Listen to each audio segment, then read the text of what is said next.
Hey guys, hello மக்களே. இன்னைக்கு அடிப்பொலியான ஒரு சாம்பார் சாதம் பார்க்க போகிறேன்.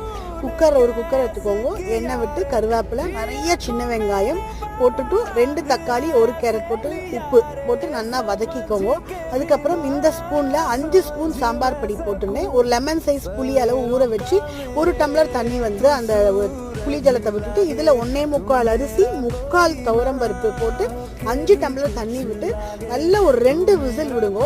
சூப்பராக வெந்துடுவோம். அது குக்கரில் சாதம் பருப்பு எல்லாம் வெந்துடும். அதுக்கப்புறம் ஒரு சைடில் ஒரு கடாயில் எண்ணெய் விட்டுக்கோங்க. கடுகு கருவேப்பிலை, வரமிளகா போட்டு சின்ன வெங்காயத்தை பொடியாக நறுக்கி வச்சுட்டு அதையும் போட்டு வதக்கிக்கோங்க. நல்லா அந்த க்ரன்ச்சினஸ் கொடுக்கும்.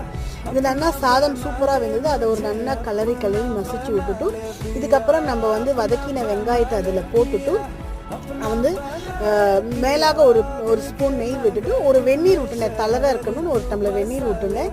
சூப்பராக இருந்தது.